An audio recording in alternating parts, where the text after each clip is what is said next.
They ain't save either. Y'all crazy. So y'all just gonna Shout join out. us in the listen. Y'all just gonna join us in the middle of a conversation. Welcome to Shout out to C.R. Franklin. welcome Hey, we to live. we are live. Yeah, we live. So Yo. welcome to the 2022. We popping bottles. What you got, Jerry? Jerry popping Mountain. Oh, he popping Canada Dry. Got Canada He Dry. got Canada Dry. Okay. Yeah, No he all right. Schweppes? He all right. Ain't Schweppes or Because- whatever. no sweats. Because once I saw that video, I made my stomach upset, so I need to. Oh, we just gonna start out like that, huh? We just gonna start out like that. I have a dream. I have a dream. How do I fade the black? You don't fade the black on this one, dog. You just gonna have to. We just gonna have to like deal with it. this? So yeah, Hassel gonna fade the black. Hassel gonna fade. There I the black. go. So listen. I already been through Welcome to the 2022 first episode, season 2, episode 1 of the Deacon Board podcast. Listen, I got my boys here. We're hanging out today. Respect to Maurice. He's under the weather a little bit, so we praying for him, wishing him all a speedy recovery. Yeah, he sound like whispers too, man. He just He's been in the dark for days. When he called us this morning, he had the lights on. I'm like, I'm glad you're out the dark, because he was acting like a vampire in Brooklyn. He couldn't see nothing. And you already know he dark with all that gray hair. You just saw a shadow. He gonna call. He gonna call. So I got my man, Dr. Bishop Professor James Hassel, all the way from Yonkers, New York. I got my man, Elder Reverend Jerry Moore. We're gonna come back to Jerry today. Jerry got beef out in Tulsa, Oklahoma right now, so we're gonna come back to him in a little bit. We flying out. We're gonna fly out. We're gonna fly out and help him watch the Transformers. Here we go. But they like spitting on people out in Tulsa. Oh, but we got my man. We got my man Corey Dandridge in the house. Corey and his Angry Orchard. I didn't know black people really drank Angry Orchard, but I'm gonna let that fly for a little bit. And of course, February 1st, I have one with him. And of course, we got the Reverend Elder Robert D. McLemore from Newburgh, New York, in the house. Rob shaking his head because he feel like we setting them up today. Nah, we're not setting you up. Rob, we both fade to black. If it get too hot, just hit the exit button. So, Quickly. Yo, I yell this. Yo, Dante, we're gonna yell heavens to Murgatroyd. Exit stage left. Even listen, it can't get. I literally. I'm the one that should fade to black before preachers up here. I ain't telling what any of y'all gonna say. So I'm the one that need to fade to black. It's dangerous in these parts. Listen, so it is Martin Luther the King Day, as my man from Coming to America said, and today would have been his 93rd birthday if the United States government and J. Edgar Hoover did not assassinate him way back in 1968. I said it. James is shaking his head. He's like, no, I'm gonna tell you why. Because I heard something the other day that changed my perspective. Dr. Oz said that Dr. Fauci is the J. Edgar Hoover of public health. Ooh. Wow. That messed me up. The depth of that statement from Dr. Oz. See, and the fact that he could actually say that. Oh, he said it. Meaning, He's credentialed. This is very well-known knowledge of what happened to King. Right. And so Dr. Oz, referring to J. Edgar Hoover as a institutional failure who missed it, who had the wrong perspective. Right. Wow. Wow. Yo, that thing shook me, Jerry. Yeah. I don't know that I agree, but dang. Oh, I don't agree. No, I don't agree with what he said, but the fact that he was bold enough to say it. That's a bold statement. That's a really, really, really bold statement. I don't even know if it's a necessary. Yo, but Dr. Oz. But he's running for public office too. Who, yeah, Oz? He is. Yeah, he is. Yeah, he's running. Okay. He's running in Pennsylvania. Yeah. In Pennsylvania. And he lives in Jersey. There's the fly in the ointment. See, I brought it up, but there's the fly in the ointment. If it was pure from a medical perspective, then that thing carries some weight to me. Right. But he still might have some knowledge, though, as far as Oz is a joke. I'm gonna tell you right now, Dr. Oz is a I don't know much about him. I just know his name. That's about it. I mean, listened to that's a several lot. podcasts on him, documentaries on him. He's a joke. I mean, but to call this man J. Edgar Hoover, who was probably the most vile, evil public leader, government leader ever, that's a lot. And what it's referring to is the fact that J. Edgar Hoover served under several presidents the same way, and his philosophy actually shaped a justice system, which was it was how can I say it was flavored by his racism. Correct. And it's just, I mean, since you're talking about the assassination, whoever, we've watched the movies, the conspiracies, the facts, what's come out, and it's not even conspiracies because the files is open now. Right, files are open. But They're open. But the point is that people don't want to hear that. Nah. We got a whitewashed history book. Well, and we can't teach it anyway. You can't teach critical race theory. You can't teach that the United States actually killed Martin Luther King, John Kennedy, Malcolm X, and Medgar Evers and everyone else back in the 60s. You can't teach that right now because, well, it's the truth. Neither, and with critical race theory, the backlash on it, you can't even call New Year's Eve watch night anymore. It's got to be crossover service. Is that what it is? Critical race theory. Y'all absolutely out your mind. So this is how we're going to start the new year, huh? Okay. I'm just saying, it's Martin Luther King's birthday. It's his birthday. Happy birthday to you. I hate. Okay. I hate that song with a passion. I ain't even gonna lie to you. That's probably one of Stevie Wonder's worst songs. It's folk music. Is that what it is? Yeah. Oh, okay. Let me tell you something. I was talking to Marsha. You was in the room when I was talking to Marsha Ambrosius, and she said her favorite song. Drop. I'm sorry. Anyhow, she said her favorite song. Hey, tell her I said hey. I sure will. I said, hey, all right, I sure will. If I ever see her again. But the point was, she said her favorite song was "Happy Birthday." Right. Not so much Stevie Wonder's, but the original one, because how she said in her favorite line was that end of it, happy birthday to, the cadence at the end, right? And she said because all of the emotion in that song makes people review their lives, she wants to write music at that level. So even though I don't like the clunky, keyboardy slapping happy birthday that Stevie Wonder wrote, I get the fact that he wrote a folk song that basically they sing at Applebee's when you turn 50. Right. That's crazy, but it's true. It's crazy, but it's true. So I mean, I asked the question before we came on the air. If Dr. King was alive, Forget. Never mind. I can't even lead it off that way. I can't play the video that I played earlier because I got all the preachers on, so I don't want to do them like that. So when we end the show, I'll play it. On Boondocks. Boondocks. The Boondocks clip. The question is, was his sacrifice worth it? The sacrifice that he and his family made for Black people, for Black and white people, for the United States of America. Was it worth it? Have we lived up to everything that he dreamed for us as a people, as a country, as a nation? Okay, now you loaded the question because you put two questions in there. Was it worth it? Yes. Have we lived up to it? No.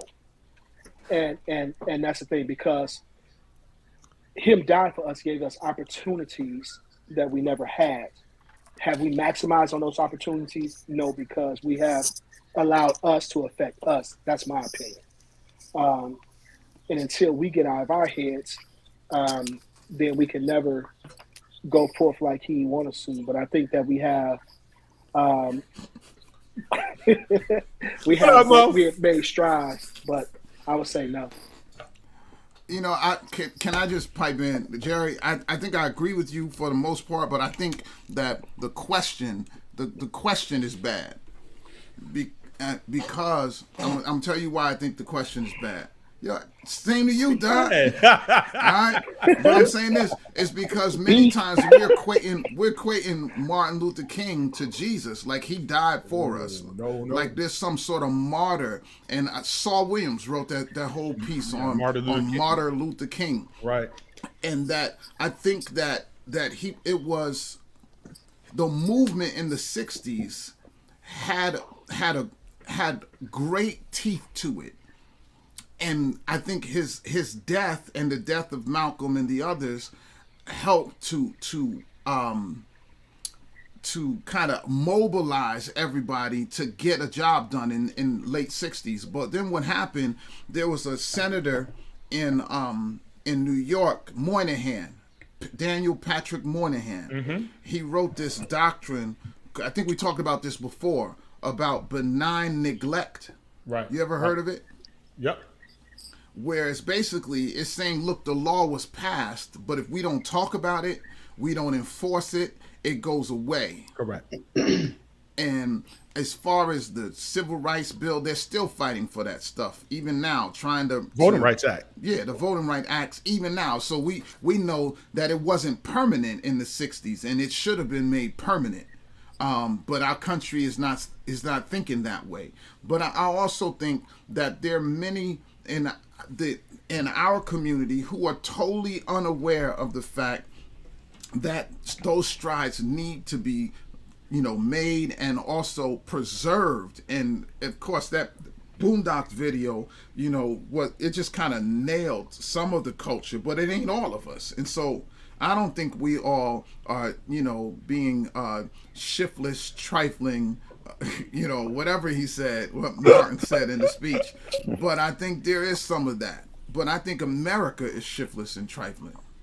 Correct. Well, we know that. We know. Dante, America. What's the question again? Man, I forgot. It was so long. What was it? My answer was long. See how I'm not saying that. Was his sacrifice worth it, and have we lived up to the dream that Martin had as a people, as a nation? So it's a two-part question.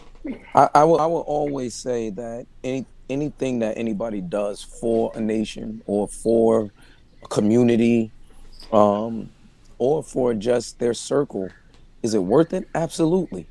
You can't take away the efforts and the accomplishments that were made.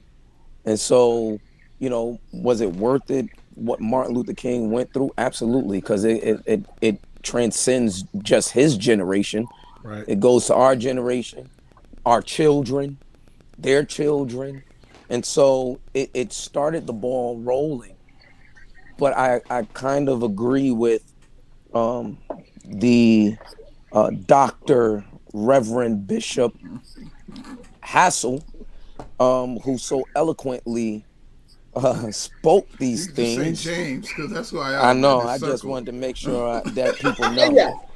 I just want to make sure they know that we got to honor the mind of God. M-A-N-D. M-A-N-D. The mind or of God. is it M-A-A-N-D? Because that's how I they don't say even it. know. You know how it is. We got to stretch out the syllable. Mind of God. You got to see it in the captions how it comes across when you say it.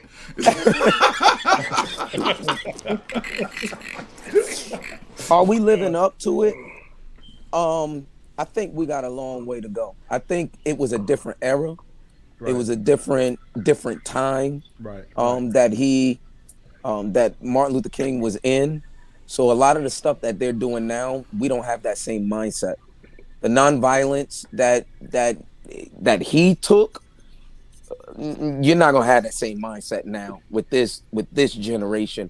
They're about getting out there doing some action. What you do to me, I'm gonna return that. Right. And so right. It was a different mindset, but I don't think we can somewhat, and it's just me, I don't think we could measure what happened back then to what is going on now with that same test or what standard, because Martin was saying that regardless of what happened to him, he gonna be nonviolent. But if you spit on me, I'm nowadays it's I'm gonna spit back on you. If you Somebody just hit got Some spit on. me, people, nah. if you Somebody just got spit on yesterday. He didn't spit back. I'm not going. I'm not going there. I'm just saying. I'm just saying. If oh my God, I'm just I've saying. already if you got hit threatened me, about it. I I've think it's already gonna got hold threatened. if you hit me, I'm going to hit you. You use violence against me, I'm gonna use violence against you. And they feel that that's the way they're going to get their justice. And Right. so I'm not taking away anything that Martin did. He set the stage. He got the ball rolling. He did a lot for us. The Civil Rights Act of 1964. You got the Voting Right Act of 1965. You got the Immigration and Nationality Service Act and the Fair Housing Act. Everything that he did, he got the ball rolling for us today. It's just the So fact that we have a different mentality, Mm-hmm. and I think that Mm-hmm. they've taken it they've taken it further into what they feel is necessary for them to get justice. That's all. so now the question is, with all of that, Maurice, and I'm gonna get Wait, to you didn't Corey. give Corey. Corey, give me 2 seconds because I want to. Maurice said something here. He said we marched then to still march now for the same desires they got lynched for then. Does it? I mean, we're still going the same thing. But Corey, answer that. You give the answer to the first question. Now let's talk about what Maurice wrote. So I believe, yes, definitely, it was worth it. It was definitely worth it. Like so many have already said, this gave us an opportunity to actually have our voice be heard. It put us out on the main stage for the first time in a long time. And the problem I have, though, I don't think we have lived up to it. A lot of times, if we look at the church today, especially I would say the black church today, that everything is about me, how to better myself, how to better my standing, in just living in the world today. It's not really focused on social justice issues. And social justice has become like a bad term for church people for some reason. And it's saying, we're looking at, we're focusing on the wrong thing. We're saying, well, we're going to let Jesus handle that. When Jesus comes back, he'll take care of that. No, let's fix it now. Let's deal with this now. The problem was back in the 50s and 60s,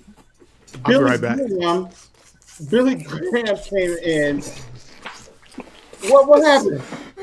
His grandbaby in the house. So go upstairs. Go ahead, talk about Billy Graham. But see, the problem was, I don't know if people know that Billy Graham, once he heard the I Have a Dream speech, you know what his response to that speech was? He said, "Oh, there'll never be a day. That day will never come until, where the white and the black children will walk together until Jesus comes. Until Jesus comes back for that." He basically was telling everyone, like, that ain't gonna happen in my time. We're not working on that. That's not something that we need to focus on. We need to focus on Jesus and him coming back, and he'll take care of that. No, he was giving license to them to say, well, we're not going to deal with this today. That's not what we're going to deal with. We're going to actually focus on something else. And he was trying to skirt the issue. There's a book by Anthea Butler. It's called White Evangelical Racism. That book needs to be read by every person. OMG. And it gives the history of racism and how it started from back in slavery, how it started back then, how all the religions in the country were all separated because of racism. And up until this point, and he talked about. So I'm sorry, I had to run upstairs real quick because Jolie decided to walk up all the steps. I know her mother and her grandmother are watching this. She decided to walk up the steps, and my wife didn't know where she was. Brenda thought she was in here with me. Oh, Oh, she was It's off. horrible. But can I say something to that, Yeah, because Corey? after Rob, I want to answer Corey too. Yeah, I want to say something because I agree, but I disagree a little bit. Only with the fact that not all black churches, and I know you don't mean all black churches, Thank and you. I know that, Yeah. um, are that way or looking out for themselves because you have two. I'm not familiar with uh, Jerry. Jerry, what he does, but it seems like he gets in a lot of trouble as well in his community. But and to me, that's good trouble. You'll see me not being in the four walls.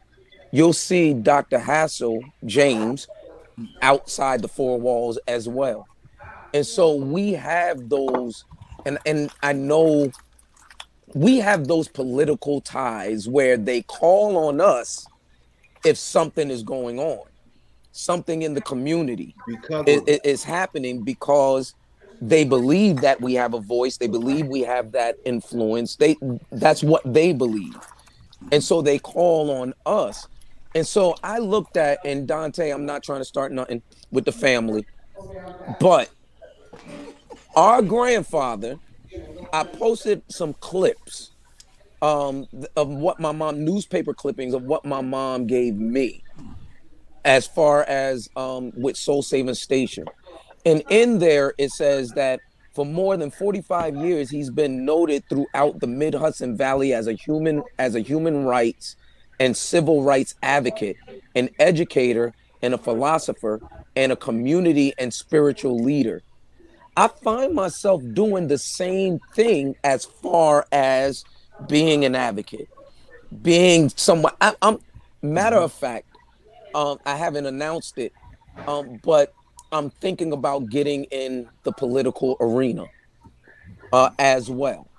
Um, so I don't really think that. I think this new generation of pastors, and I wouldn't consider Hassel old, the senior, like 95. He's not 95, praise the Lord. Praise him. So, I want to be but though. I see Lord, I him do. I want to be. working.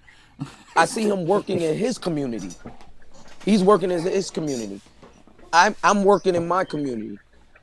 I know others that are working in their community. So we're not all just looking for just me, and that selfish, um, that selfish gain or what I can get out of it. It Here's the thing about pastoring that I found out. I do more to help others than I do to help myself. And Corey, your father was a pastor as well. So you know the Yes. sacrifice that he made helping others, and sometimes we go without. So there was And a time where the black church wait, was. Corey, I wasn't even. Dante, hold on. Let me wrap it up. I promise you, I'll wrap it up because James wanted to say something. Nah, So you covered it though. You covered it. I I'm really on fire don't right want now. you to think that it's all about just us gaining something. Because if that was the truth, then I wouldn't be working as hard as I'm working. I'm working hard in the church and outside the church just to make sure people, man, they called me the other day. Pastor, you got a heater? Well, what happened to your heater? So now they put those things on us as far as, okay, well, you know what? Let me go and help this person out. Pastor, we ain't got no Corey, you know. Now I agree. There are some people out there, and I agree with you. There are Right. some people out there who do things for selfish gain. But you got some that you know personally Oh, that's personally. out there, like really, really in the community, trying to do things for the community, trying to make things right, trying to make sure that the injustices are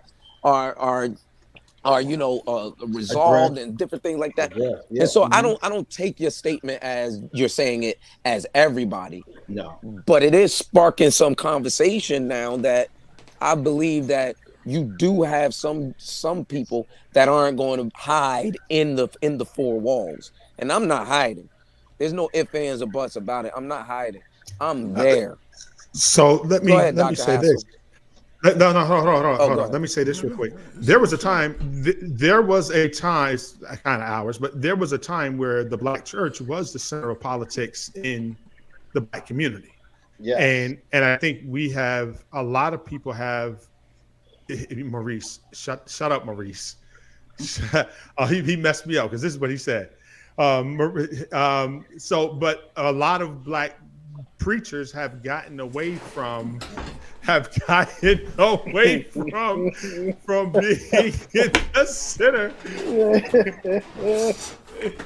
being in the center, being the center of politics, because they don't want to mix, quote unquote, church and politics. But you have to, because the church is the community. The church should represent the community, in my opinion. So Jesus wasn't political? Everything is political. Everything is political. Jesus wasn't political? Everything is Can I political. pipe in? Can I pipe in? 'Cause let me. Go ahead, James. Yeah, Go ahead. 'cause I was ready to say something very controversial, but you know, Say it. No, say that. I'm That's just more important asking. than what I'm about to say. 'Cause I'm your about politics, your politics often impacts your bottom line, though. And so you try so much to say the right thing, do the right thing, be with the right people, that it impacts your bottom line from some pastors. So it behooves them just to shut up sometimes. That's how they feel. Like, I don't want to say anything because I don't want it to impact my bottom line, or I don't want people to think that I'm hating on this person or don't like this person or talking bad about this person. So that's why a lot of people, a lot of pastors aren't involved civically the way that they were back in the day. That's just my opinion. All right, so here's there's two streams of this. There's two streams of this. There's the white evangelical church, and then there's the black church. Then there's the black church. The white evangelical church, you can't say they don't do that. They do. They do what's best for their people. Right. For their people. The pecking orders. They talk about law and order. When you understand what order means, it has to do with pecking order. They want to make sure that they stay at the high on the food chain. And the black church, what our strength was in our numbers. And this is why the voting rights bill was so important, because especially in the 60s when black churches were teeming with people for several reasons. First of all, because it was the center of the community. It was the center of our voice. Right. And it was our way of connecting. And so, but it wasn't just the black church, because the Nation of Islam was experiencing the same influence. Right. And we have votes. And so even now, I understand my strength in my community is the numbers I bring with me. They're saying, well, Pastor, can I come to your church? They want to see how many people sitting there. But now they're watching I'm literally watching the politicians commenting on my live feeds. They're seeing how many people are watching. They're seeing the numbers. They're seeing the views. They understand the influence we have. And so can I turn the election for a city, for the city of Yonkers with my influence? Depends on what level. Can I influence the city council race? Absolutely. Can I some of the more local, because my city is 250,000 people. But if for instance, Bottoms in Poughkeepsie, with the size of his membership in a town that small, how does he affect the politics in that city with his voice? He's got 10%. At one point, he had 10% of the population in his church. So it's just like Macklemore, Rob. Just like my cousin, Rob, it's you. You're in Newburgh, an even smaller city. And okay, can I say something first? Can I say something real quick? Go ahead, Jerry. I just want to say this. That I kept looking at him. I was like, man, they look like the dude I used to follow on YouTube all the time, man, because I used to love his sermons. Man. Who's that? Just take me on to Jesus. You talking about Rob? RD. Yes. Yeah, he can preach. He can preach. He'll preach. Listen, I told you I come from a long line of preachers. He the one that got it. He's the one that got it. He preaches just like. He said, "Man, let me just say this real quick." Now Rob don't know what to say. He's like, And see, wait, look at that impact. Look at that impact. Jerry in old bum dumb Oklamoji, Oklahoma. Okay, he watching you from Oklahoma. There you go. There you go. There you go. He out on this 15 acres in Oklahoma shooting guns, but he know who RD is. Yo, Jerry, we got to come out there. For real. I gotta come out. I'll buy the ammo. I need a couple hours just. Right. So hey, I'll show y'all some more stuff afterwards. But watch this. So what James is saying, what Rob's saying, what Corey's saying, what Jerry's saying is that, you know, all politics is local, and in your community you have that influence, and that's what. And the thing about bringing it back to Martin Luther King, he had that influence nationally. Well, pretty much national. You know, from Chicago down to the South. You know, and the people that were against him most, you know, not only were Caucasians, but there were a lot of black people that were against him also, for stirring up the hornet's nest, for stirring up problems. And then, you know, I truly believe that as much as people try to pit Martin and Malcolm against each other, they wanted the same thing, but had two different ways of going about getting it. And I can't see it. This is how I see it. Malcolm and Martin were they were two prongs on a plug. Correct. There was the positive and the negative. There's no flow, no currents without both. Both. Right. There's got to be the possibility of violence to motivate some folk. Correct. I mean, well, the possibility, was it really violence, or was it really, you know, defending yourself? Who Malcolm? Yes, because Malcolm because I don't think Malcolm advocated us going out and just beating people up. I think Malcolm was an advocate of saying, if somebody hits you, you have the right to knock them out. There's a difference. There is a difference, right? At some point, he did evolve, but his message showed the potential of response. But always. But like I said, by any means necessary. But a response to getting hit isn't, to me. I understand the point of violence. You know, I get what you're saying. I get what you're saying. I just want to make sure that, you know. No, he wasn't saying go take something that doesn't belong to you. He was saying protect what belongs to you. Correct. Self-defense. There's nothing wrong with self-defense.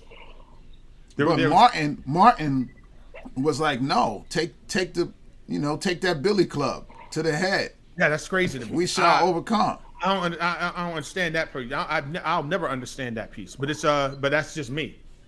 You know, if you hit me, I'm gonna hit you back. If you spit on me, I'm spitting back on you. Just saying. Even if it's your brother? Even if it's my brother. I got a brother up here and a first cousin down there. One of them jokers spit on me, I'm spitting back on you. I'm telling you right now. You're gonna clear. It's been real, man. It's been real, man. Y'all, God bless y'all. God keep y'all. Jerry, you can't leave yet. You can't leave yet, Jerry. You can't leave yet, Jerry. Listen. I know you got Jerry people. was about to get out of there with that. I know you got people. I know you got people out in Tulsa giving you heat because Jerry lives in Tulsa. So let's just take the elephant out of the room right now. Jerry lives out in Tulsa, and the bottom line is he made a post yesterday about the viral video that's out there on TMZ. For those of you who want to watch it, go ahead and watch it. And you know, I think it's time for us to stop defending. You don't have to put them down. You don't have to talk about them. But it's time to say, oh, it's nonsense. Stop doing nonsense. You don't have to do nonsense to preach the word of God. The word of God preaches itself. You don't. It's okay to do illustrative sermons. You don't have to be provocative. You don't have to be provocative. So my statement was very clear. I made a statement so I can pipe in and get out. And here was my statement. There is a difference between a demonstration of power and a demonstration of my point. Correct. Jesus opened blind eyes with his spittle. He didn't just make a point. Correct. I don't mind you spitting as long as a miracle follows. That's a demonstration of power. That's a demonstration of power. But if you just spitting to make a point, that's just dumb. You're just doing it to go viral. So how much would you have to get paid to get spit on? In the mortal words of my grandmother, all money ain't good money. Correct. Your grandmama was wise. Your grandmother was wise. Okay, let me go and talk about it. I know Mike Todd. I've been knowing him before he was even a preacher. He was a drummer because he came up under Carter Pearson, and when McIntyre, when he left, he was Pearson's youth pastor. When they broke away, Mike Todd went with him. So I've been knowing Mike Todd ever since I moved to Oklahoma. Good dude. I mean, I don't really deal with him like that. But my issue was that we have now made the church so entertainment that we shun away from the word. When Jesus did that to heal a man. You did that to get views. And that's my saying. Because when Jesus did that, that man was blind. He was in need. You did that to get people to get excited about something that has been preached many times before, and still no one has to do spit. Because here's my thing. You spit on me, and church is over with. I hope you got your offering, because church is over. Yo, it's gonna be a Mark, like Mark in church, like Mark just came up to the front and just punched that dude. Oh my God! You know what I'm talking about? I know exactly what you're talking about. Mark, Mark, come on, down. Mark. Come on, Mark. You don't have to punch. He just rolled up. He's gonna be like, yo, Jerry, no, Jerry, no. Man, and I've had people so mad, man. I had one guy, he told me if he saw me in the streets what he was going to do. And I was like, well, you could try. I mean, it may not go good for you. I tell him, don't let the Bible and the suits fool. But I don't understand. I think that's Dante's point. Why are we defending somebody who went too far? Right. Yo, he went too far. He went too far. That's it. And what you were talking about, Jerry, was about the culture in the church. And you ain't the first one. That dude who put the scaffolding and was flying from the balcony. Right. Too much. Yo, he was trying to hoop. He was trying to hoop from the sky. Yo, with the harness choking him, he's like, and God said, no, you are doing the most right now. Correct. They're gonna come see that, but it's a spectacle, and the power of God is not on that. Right. If there was a miracle that occurred after that, then okay, fine. But your illustration, you can't. You're not Jesus. Stop trying to do what Jesus did. You can talk about it. You can even okay, Don. I'm gonna go a little further because I didn't go that far, but I'll go a little further. Paul, the Bible says that from his body were taken handkerchiefs, and so I'm not saying that Jesus reserves that miracle process to himself. I'm not saying that. I'm saying it is reserved to a miracle process. Correct. Especially in COVID. You spitting on... Right. I don't care if it's your brother or not. You spit on me, I'm spitting back on you. Rob, James, Corey, Jerry. Yeah, but I agree with with James, because I COVID or no COVID, you still ain't gonna put no spit on my eyes, and you hocking loogies and all that other stuff. You ain't doing that, man. But I understand what you're saying. Jesus did that, and miracles followed that, and I get exactly what James is saying. Miracles got to follow something of that extent of a demonstration. You just spitting on a person and there's nothing that comes after that. I'm not healed. Rob, I saw someone on Instagram, right? Now you've seen what true, he said, they said something like this. They said, this is what's wrong with the church. You don't understand submission. That man was walking in submission. That's why he let his pastor spit on him. I can't even say what I would normally say because my mom is watching. Yo. But I seen somebody that said, and we all know that's this person. Pastor Mike Todd is incredibly gifted, and he will continue to see God's favor, God favor his life. Stop. And wait, that was Jason. Was that Jason? No, I saw it this morning. I'm putting it out there because I read it.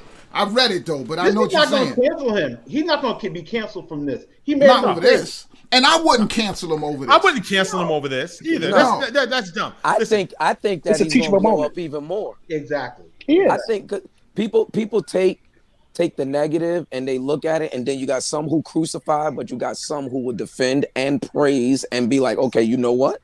I'm going over here. I'm going to build this up.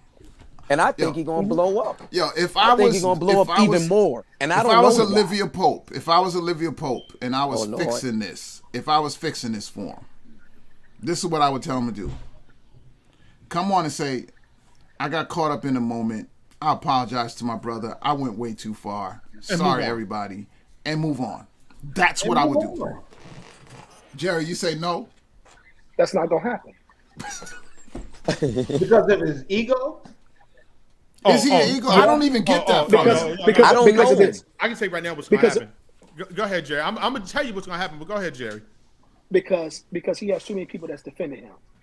So if you go to my Facebook page, and Pastor, you saw it, and how people was like, I mean, they was defending him, and I was talking about the man of God, and the Bible says, touch not my anointed. And I said, we use that scripture so out of context, it drives me crazy. Please. I said, because the Bible also talks about correction and reproof.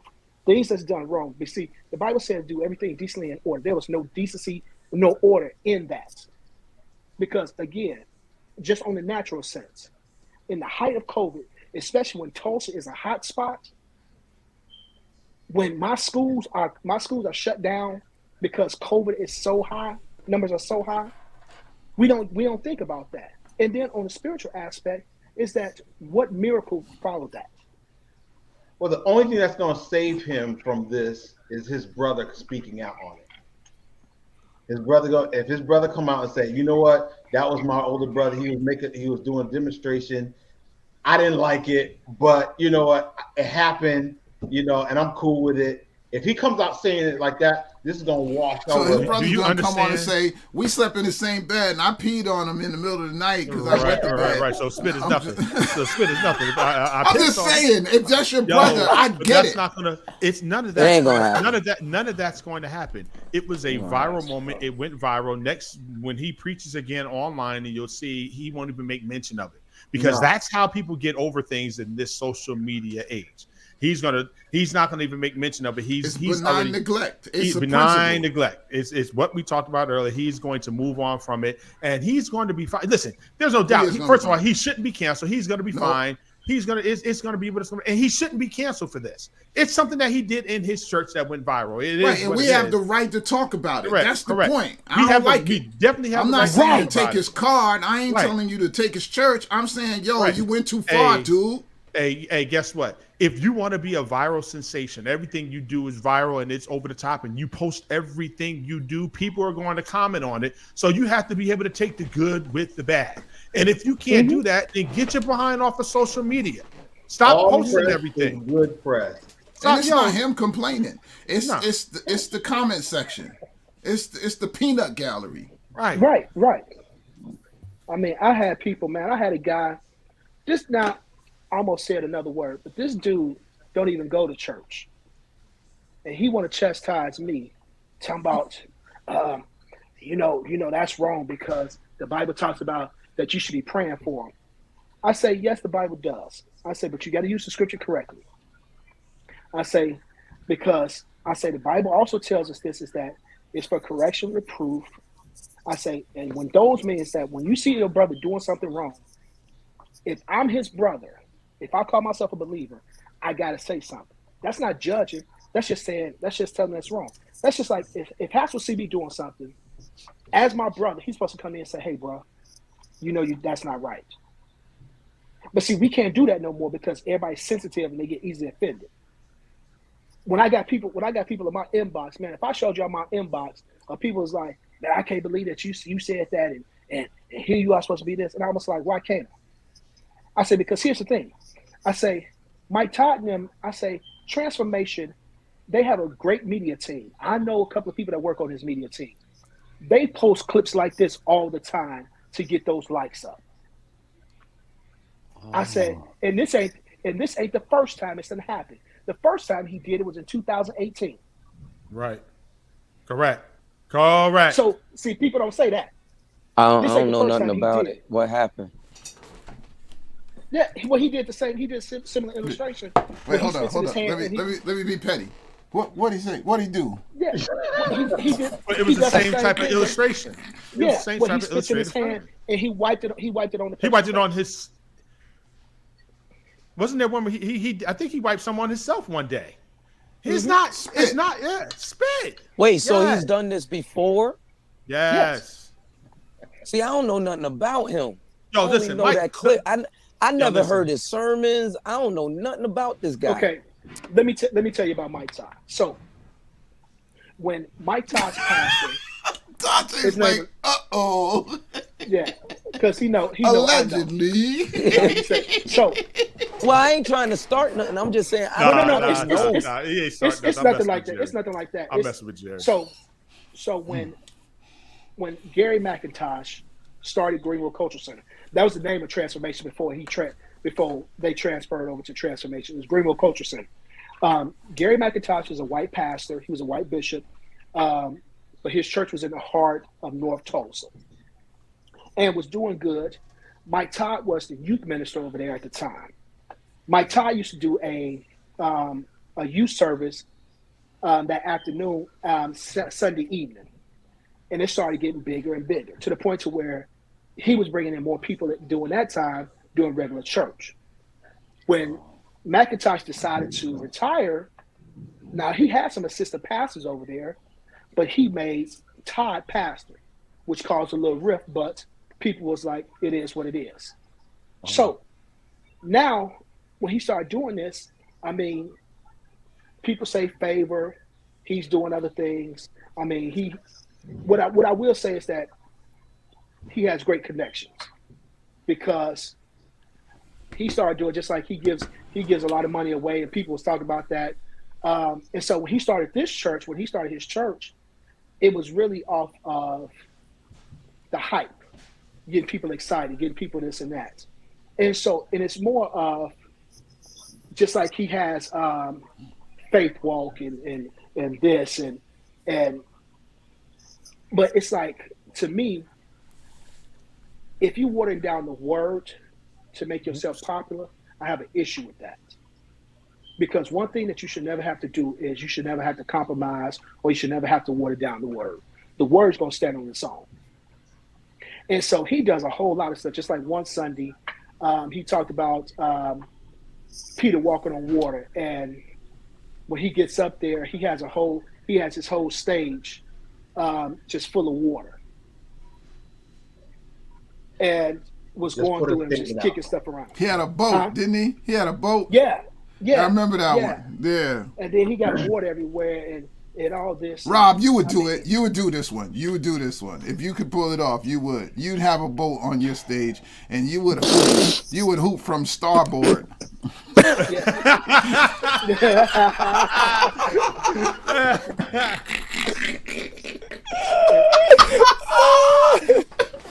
Oh, you're wrong for that one. You're wrong. He would put a tambourine on the end of the row, on the end of the oar. He'd be like, Yeah,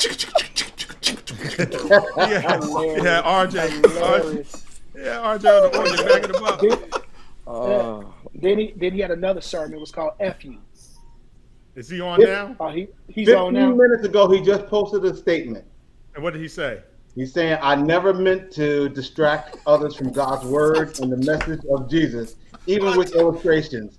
I apologize for my example being too extreme and disgusting. I love everybody. Thank That's you. it. It's done. Olivia Pope. He has a great PR person. His PR person is the bomb. I'm 15 just minutes saying ago. that. So, did we bet or something? Y'all owe me $50 or something. My cash app is $James Hassel. Sound like you've been in trouble before. So. Listen, Oh, I have, and so you can laugh all you want. It's one of the reasons why I'm being gingerly about this. The Hey. bishop is on with his Hey. arms out. Where he you got at? his arms out. What's He got up, his y'all? arms What's out. up? He What's chilling. up? Guns out, the guns are out. The Man. guns out. Got the guns out. I'm in Mexico, but I had to jump in on this one, Oh, y'all. here he come. He in Mexico getting a tan.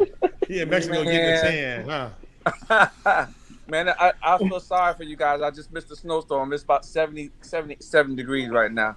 That's And, nice. That's nice. Man, so, but I had We to jump appreciate on you that. raining on our parade. Right. Man, I I'm I think happy just couldn't- brought for the you. whole high down. How come he ain't showing out? No, I'm just moving. Go on. It's Bishop 60 looking, in Tulsa. Bishop looking like a bear. He come on here looking like a bear. He like he's swole. Ain't Wow. no organs. Ain't no The camera organs. view Ain't no, just here. there's no Row, organs. row, like a dungeon There's dragon. no organs. Like, there's no organs in Mexico. I done went bust a rhyme on you. Man, yo, this blew my mind, Doc. I was like, wow. So you saw the apology. I did not see the apology. Corey He just found it. posted it 15 minutes ago. The one with Yeah. the app with the what is it? What's the name of that hat? The Apple Jack. Yeah. Yeah, I love that's an what Applejack hat. I love what Dr. Hassel said, man. When Jesus did it, he did it to heal, but this guy was just trying to make a point. That was just He was being a heel. yeah. But you know, I was gonna say before you gave us the news break, this is what I was gonna say. I have a level of compassion for preachers who make mistakes.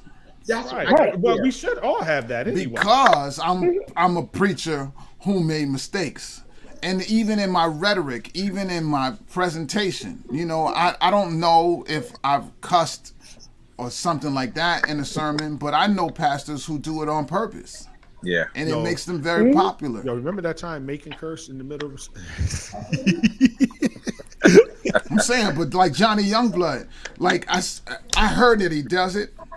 And one time I invited him to my church because he's got a powerful men's ministry, and it's because he cusses. He got 6,000 men in his church. And so I said, you come to my church? He said, yeah, you come. I'll come. You know, Bottoms made it work. And then I said, you gonna cuss? He said, that costs more. Wow. I said, then leave the cussing out. I can't Leave the afford cussing that. out. Leave the cussing out. But the point is that there is a level for us, and I saw another stream of comments was about how competitive the playing ground is for preachers, especially in the social media space, and that you gotta be innovative, you gotta do different things. And so I'm empathetic because we're all trying to be creative, but it shouldn't be one-upsmanship. You should be yourself, and you should make sure that you're not compromising the word. And I think that the rest of it, let people be who they are. I'm not that dude. I'm gonna teach. That's what I'm gonna do. That's who I am. I'm never gonna violate the word to get in an illustration across, because that just ain't me. It just won't even sit right. It's like cussing at your mother. I'm not gonna do it. Man, to be honest, I'm man, not gonna do it. If you are a preacher and you say you never made a mistake, you never messed up, you never had to come back and correct yourself and say, hey, I said that scripture wrong, I understood this wrong, then you're just lying. You're just lying. Right. You're just a liar. You're just a lying know? liar. I can't trust anything that you say. Right. So at some point, all of us have had to do that. And I think we should show the man grace. I'm glad he apologized, because that was just way left. That just and and one other thing. Yeah, but I'm quick to delete a video. Real quick. I'm quick to delete something. If I mess up. If this guy, he is a young preacher that's God has blessed him. God has expanded his ministry. He's got thousands of followers. And these young preachers are trying to emulate him.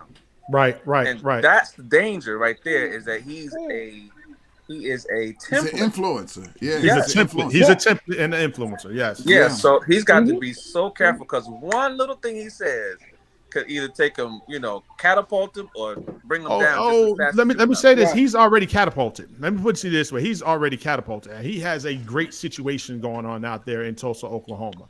And if I had done it, if I had spit on somebody, nobody would have noticed. TMZ was not going to report it. I'm just saying, I love you, you're my brother, but they Exactly. wouldn't have reported it. They reported it because he is who he is. Yeah, because TMZ ain't been by my church, not lately. And here's and this was my issue. with The last time they were there, the last time they were at Kingdom, the Locks is doing a concert there. Inadvertently, they did a concert there, you know. The Locks, they go to my church, all right? They come and sit in the back and don't tell me they there. Yeah, right, And then they be like, they want to preach like Reverend Hassel. I was like, what? Anyhow. Yo, he's not lying. It's the truth. Jada, they in this church. It's I need to come to New York then. Yeah, we in Yonkers. But- It is what it is. But here's my thing, and I'm done with it, is that when I made the post, this is that you don't have to, just because you're popular does not mean that everything you do is correct. Right. Because we have now taken Is somebody listening to Popularity. I Have a Dream? Who is listening to Martin Luther King? that's not me. It ain't me. It must be Andrew in Mexico. No, it ain't me. They have a ain't me. DJ party outside, Doc. Oh, they're having a DJ that's party what it is. outside. I'm saying, Oh, okay. Martin Luther King, I have a dream. I would tell Andrew to pan the rooms so we see what he's drinking in Mexico, but I ain't gonna Don't do that. There you go. Oh Lord. How long you in Mexico? I'm coming home tomorrow, man. Man, you been there long enough to get some rest? Yes, sir. The whole week, man. It's wonderful. That's what's up, man. Good for you. Man, Good for you. gotta take time for rest. Gotta do it. Yep. So listen, last thing, because we done killed Mike Todd enough up here. We didn't really kill him, but nigga, you nasty. Hey man, I like All that right, dude. Man. I like that dude. let's say that straight up. Nigga, you nasty. All right, just cut it out. Stop spitting on people, and you're gonna be all right. All right, you ain't have to spit on nobody to get likes. You're already getting likes. That N all right? word is the worst word in the It's the English worst word language. in the English language, but it is what it is. God. So listen. So last like thing, because that, we've been up here almost an hour. I want to send prayers out to the Steelers, the Cowboys, the Steelers, all the Cowboy fans, the Patriots. Can I say the prayer? Can I say the prayer for them right now? Laker Can I fan. say I'm the a prayer? Laker fan. Let me just say the prayer for them right now. Now I lay me down to sleep. Pray the Lord. Pray the Lord next funny, season we won't get beat. That's just how they. What it's an not upset. bad. Dante, you a Cowboys fan? No, I'm not a Cowboy fan. I'm Oh, not a okay. Cowboy fan. I was but, about to say. But I am a Laker Yes, fan, yes, so I fan. understand the pain. I'm a Yankee fan, so I Yeah, understand. you understand. Like, listen, it's just wasn't our year. Just wasn't our. And the Lakers, they keep getting beat. They got beat by 39 points the other night. It doesn't make any sense. Like, I just.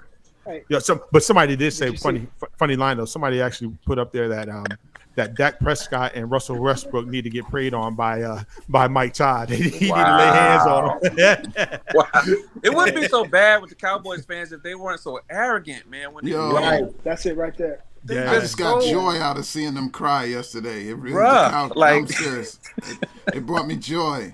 It brought 'Cause I'm you a joy. Jet fan, so I mean, I can't talk about losing, but I am talking, about the fact that pride proceeded to fall. Just need to calm down. Man, I'm Right, trying to right. tell you, Doc. And then they get to the first game of the playoffs and lose every year. Every year, they get beat every year. Like it is what it is. Eric said, "Get off my Steelers." It is what it is. Now Ben can go and be happy in retirement. Roethlisberger is happily retired now. It Ben is what it is. checked out last week. He checked I out. think last he did too. I think he did too. Yo, Kansas City, they just put a beat down on him yesterday. When's the last time the Steelers won the Super Bowl? About 10 years ago. It's been about, no. It's been. I think maybe Didn't they win against the Houston Oilers? They won. They won recently. Yeah, they won recently. It was I think they won like 2008, 2009, somewhere around there. Yeah. The Houston Yo, Hester, Oilers, you crazy, Lord, man. dang. I remember them as Houston Oilers, Houston Oilers. I remember the song. Rollback. Oh, y'all tripping. Yeah, it was Oh, 2009 against the Cardinals. 2009. Yeah, I thought so. That's it. So anyway, listen, we I'm a talked about a Bears lot. fan, We so talked I about can't Martin listen Luther to King today. We talked about, Mike and his stuff. We talked about the Steelers, the Lakers. Today's supposed to be a day of service for a lot of people. A lot of people are working. A lot of people, it's a day of service for people. Let's remember Can you MLK freeze up? for for the. Nah, we're good. Let's remember MLK and his family for the sacrifices that they made, and the same with all of our civil rights heroes from back. Can I add one more conversation? Yeah, go ahead, man. We can do whatever. I got time. Before you go, so this no, this is good. This is a good one. I'm not misbehaving on this one. Navient is getting sued for predatory lending practices. I mean, that's not the first time that's happened. Student loans are the most ridiculous debt in America. They are taking advantage of people. First of all, it's easy to get in, hard to get out. So they got a class action that was released. What was it? $1.8 billion that they got to give back. Yeah. I hope mine is in it. I hope mine is in it. Because I sure enough had. I was reading the fine print. There's like, you don't have to do anything if you qualify. It's coming. Oh, Lord Jesus! I done shot it. I shot. I done shot. It's coming. Let some drugs fall. It's coming, then. Hey, you don't have to do nothing. It's if you qualify, it's coming. That's all you said. Listen, that's a word right there. Wait, hold on. I ain't paying my tithes on that one. I receive it. Well, you stupid. You already paid. So I'm not paying tithes on that one. Paid it already. You know what it's going to be? It's going to be forgiveness. So yeah, Adrian just put down it's going to be about $237 per person for loans originated after 2002. So y'all be happy. Oh yeah, for that. That's me. $237 per loan per person. I don't know about per loan, per person. That's how many loans they have outstanding. Wow, man, I paid more than that. So all that shouting just turned into a frown. That's Adrian. She's calculating that based on if everyone with a student loan gets something, but there's a specific class of student loan persons that I'm believing I'm in that. Oh, she said she read it. She read it to make sure. She was reading it to make sure. So listen. Yeah. I'm believing I'm in that. I pray I'm in that the number. Those of y'all that with student loans with Navient are ended up. Well, speaking of craziness, all right. So I wasn't going to touch on this since we talked about predatory. Her name is Navient, not Navient. We call him Navient. Navient. She from the hood. I don't care what. I don't care what her. Listen, I don't care what her name is, as long as she know my name. Hey, come on, come on here. Oh boy! You started talking about the predatory lending. I thought you were going on the whole Kenneth Mole thing. I was going there. I was just getting ready to go there because I have an issue. So here's what I'm looking at. There's a place. There is something foundation capital. That's the name of the company. Yes. Why can't I find the capital name of the company? Who was I talking to? Because their church has loans with them. Anyhow, right. I can't tell their business online, but Foundation Capital was lending to churches at 18% interest only.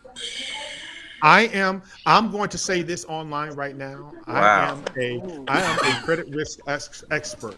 I have testified and made many cases on predatory lenders in the mortgage business on the residential side in federal court. If you guys know of any churches that had loans with them, I'm not saying allegedly because I know this is true. I have some documentation, but we're looking for churches to let us review your loan docs. Let us review your loan docs. I want black and white churches because I want to see the differences in the terms that they're giving people. We want to review those loan docs. So if you know anybody that has loans with them that they're willing to let me and my team review the loan docs, please just give us a call. We ain't gonna put your business out there on Front Street. 18%. We just want to look at on an interest-only loan, which means that you're only paying. You are never reducing your principal, and then they tack a balloon on top of it after year 5, which is another problem. Wow, it is. Yeah, that you have to actually they're churning fees. Correct. In order to keep you with them, and some of them at 18%, they borrowed like 5 and 6 million, so their payments were $52,000 a month. Correct. God. And they never pay it down. They can't pay it down because they're only paying the interest only on it. So think about this, and I'm gonna do the quick math on it. So at $5 million, at 18% interest. So that's adding another $900,000 in interest to that particular loan, right? And then you're doing interest only for 5 years. So that's every months? year. That's $900,000 a year. Correct. Well, no, it's $900,000 over amortized and annualized. It's not a year. It's not a year. That On 5 million, no, 20% of 5 million is $1 million. So you got so you figure on 5 years, 60 months, right? So you figure you take that $6 million and you divide that over 84 payments. That's typically about $71,000 a month that they have to pay. On 71,000? A month. $71,000 a month. A month. Just $5 million. On $5.9 million. Listen, Who takes it? the Stanford Hotel sold for $6 million last year during COVID. They are not paying $72,000 a month No. in mortgage payments on that. No. Heck no. 200 and somebody's church. You done lost your mind. Wow. I need to see the I need people to give up the documents though. Just let us look at your loan terms. We just want to look at the terms, and we want to look at your underwriting approval sheet, because your credit term sheet. That's all we need. Your credit term sheet, and it'll have everything on there that we need. I don't need to look at your financials. I don't need to see anything else. We just want to see the term sheet, because the term sheet will tell us everything. So all of y'all out there listening, all y'all out there who know, and it's not just them, it's Christian Credit Union also out of San Diego. I know them too. So it's Foundation out of Missouri. It's the other credit union that's in San Diego. They have different terms for their churches, for their Foursquare churches, than they do for our churches. But they come to our churches to give the loans because they know that, one, if they don't pay, eventually those buildings are going to be worth more than what the loans are worth. You know, and watch this, Don. And I know this is getting kind of technical, but those credit unions, their churches deposit into those credit unions for at interest rates return on their accounts at say 0.8, 0.9%. And so for them to be charging 18% interest on those notes, they're making 17% return per year. Where are you making that? Where? Nowhere. Tell me an investment you're No making mutual 17%. loan, no nothing. Nothing. There's Wow. nothing. So yeah, so no, you know, I'm talking to a few people, and I got them on board from a legal perspective to say, hey, if we can get our hands on them, we'll take a look at it, because it's important that we do this for our communities. They're taking buildings worth tens of millions of dollars over $500,000, Especially now, because a lot of churches are out of the building. Right. And here's the thing: they're not lending at 100% loan to value; they're lending at 30-40% loan to value. So if my building is worth, you know, let's say if it's worth $1 million, they're only giving you 300. Correct. They're not giving us a lot of money, but they're going to come and take my $1 million property if I don't pay on that particular loan. If I don't pay that $300,000 back, or the interest on that $300,000 back yearly, they're going to take that. And y'all think preaching is, you know, pastoring is just about the pulpit. They got to deal with this nonsense. Man. Did they take his building and his property? Whatever was encumbered by that mortgage is gone. Gone. Gone. So however many buildings that he had wrapped up in, his father had wrapped up in that particular mortgage, they're gone. But he said it. He said it at the funeral, at Hubert's funeral. He said he had to move out that night. He said that night, Friday night. Correct. He said I just came by to show my face. I gotta go because we gotta move out tonight. He said that at the funeral. And finances are nothing to play with. If you're not experienced, get some people around you that are experienced. Yo, it's easy to get into. It's easy to get into it, hard to get out. Go ahead, Jerry. So this happened to Kenneth Moles. Yes, Junior.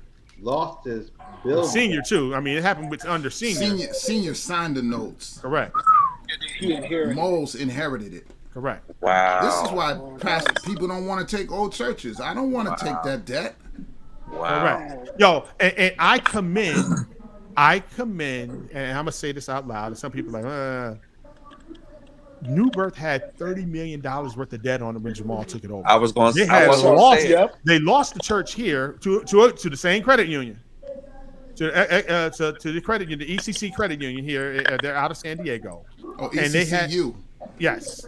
Well, I and got a good note with them, and it's done. I'm Right. finished. Some people did, and I'm sure that Bishop Long did before all this stuff happened.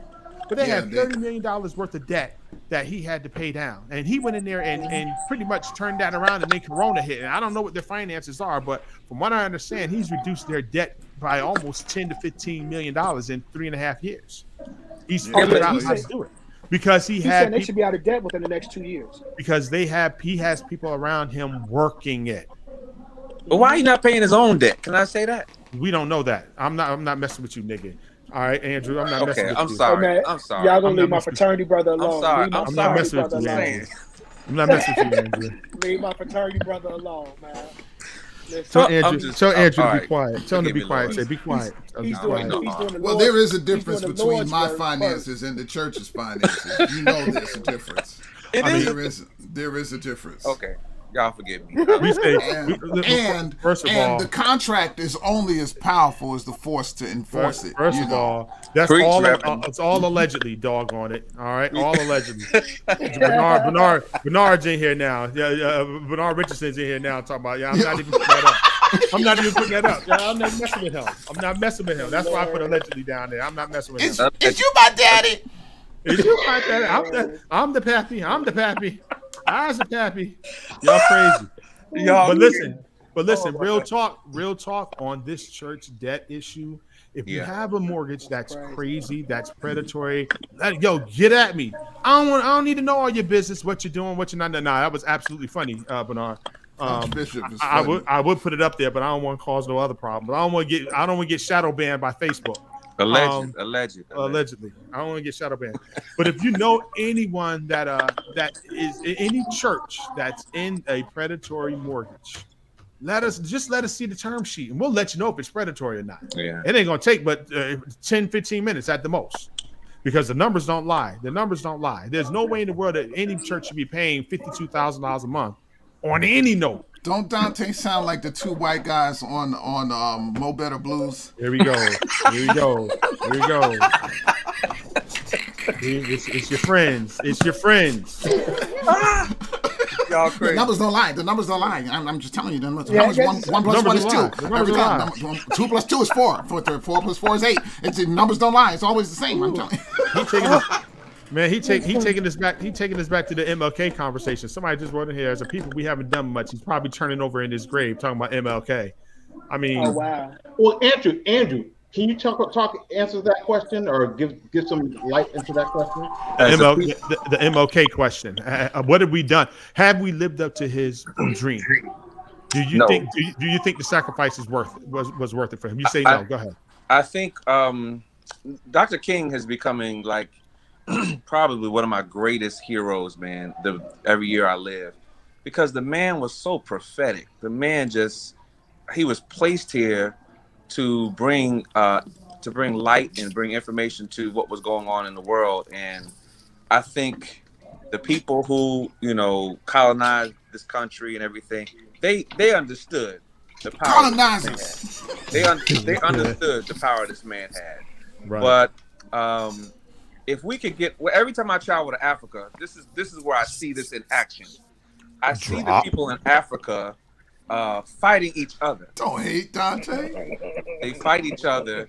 The corruption there is so ridiculous. I mean, you got people in power, and they keep everybody else down on the low. Wait. Hold on a second.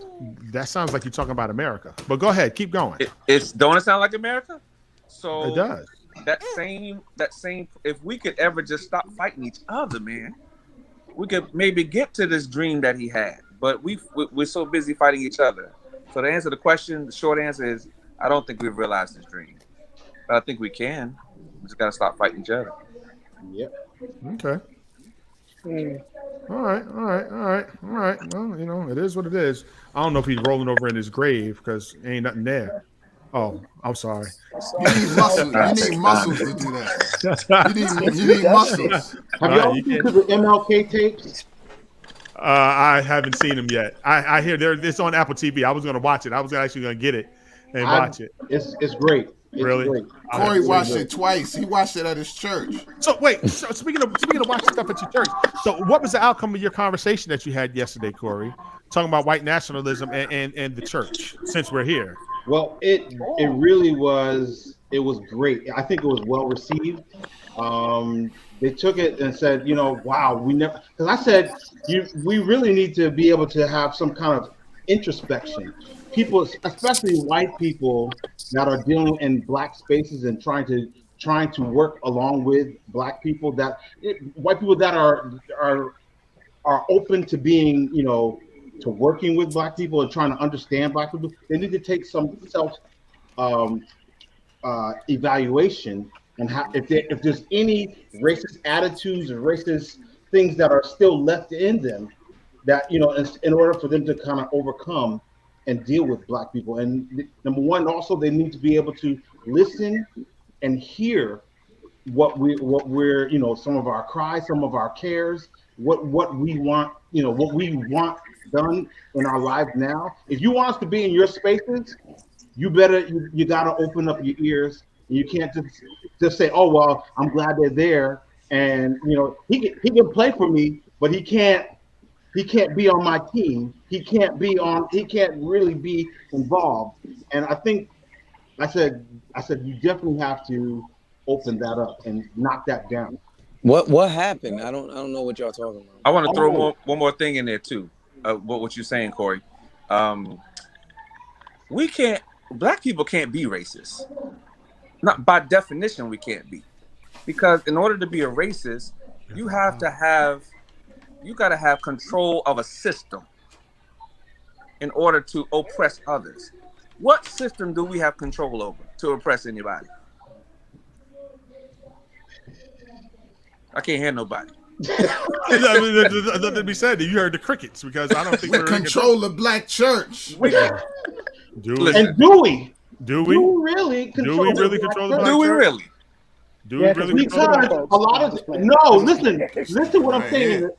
I'm saying the attitudes that a lot of we've taken, like I said, we used to talk about social justice. We used to talk about social justice issues, but now Listen, I'm telling you, if I have a funeral at my church, and I want y'all to hear this, if I have a funeral at my church, I tell folk to go to the black undertaker. Right. I prefer it. It's my policy. I can't make you do it. I'm telling you, this is what I prefer.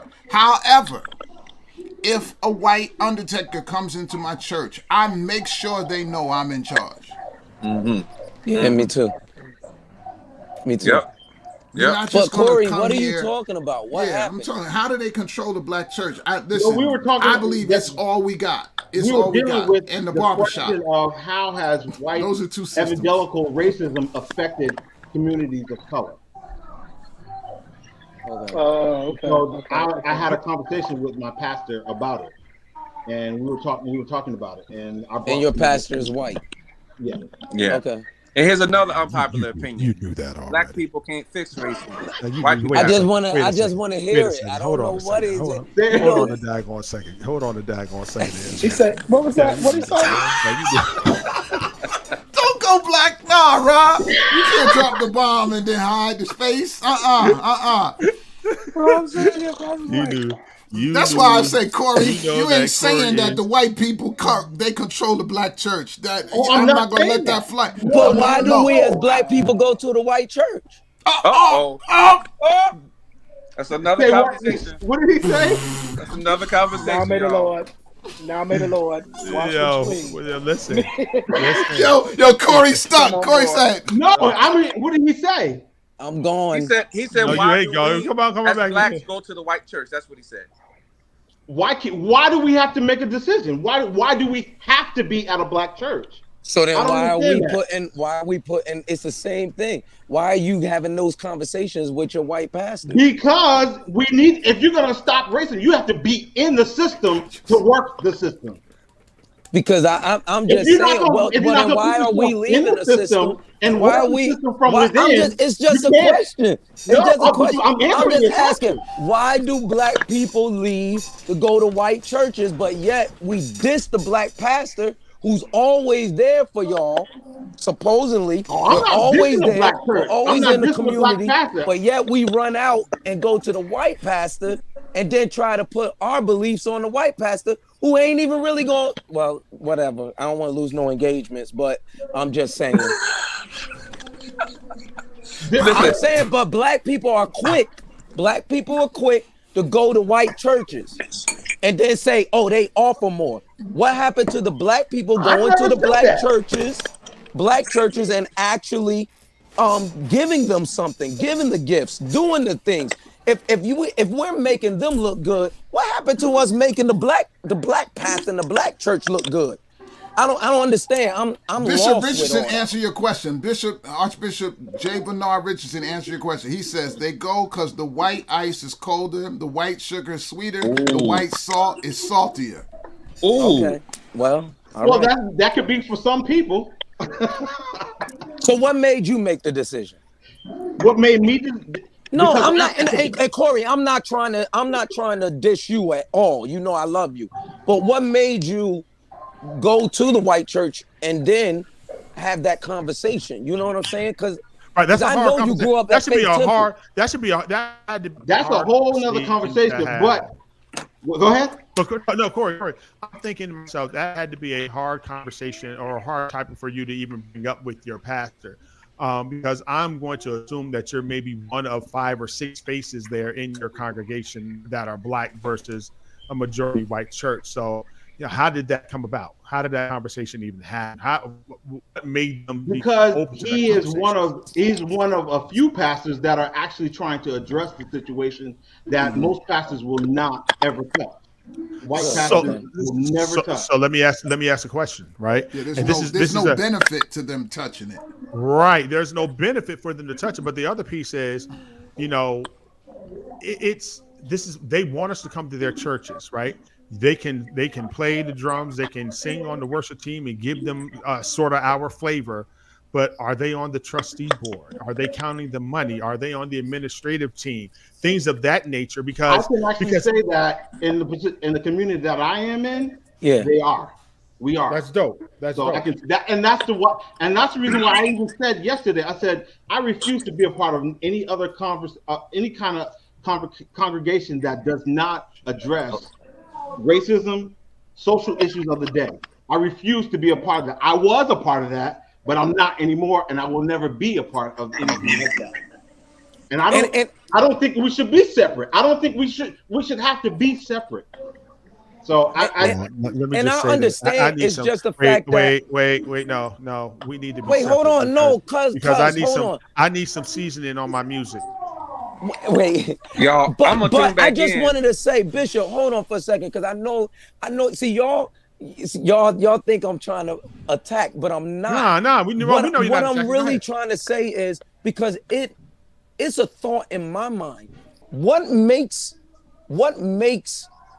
you as a black person leave the black culture to go to a white church, so to speak, and I'm just saying, so to speak, quote unquote, to go out there and build anywhere you go, you know you're building that church. Because you know why? You're gonna bring people with you. some and they're people gonna have been make called sure to be bridges, and some people can do that. If you only have that mindset, well, it's either black or the black way or no other way, then Right. that's where you'll be. Some people will be, but there's some people that have been called to be bridges, to bridge the community, to bridge the gap. And I feel like part of my being is to do that. I can talk to anybody. I can deal with any. All my life, I've been able to talk to any group of people. right. Deal with any group of people. And Same everybody I think it's can't because of the do sweaters that. you wear. And Or the drinks or the that I short drink. pants. Or the short pants. Short pants. But everybody does not have that calling or that ability to deal with every culture.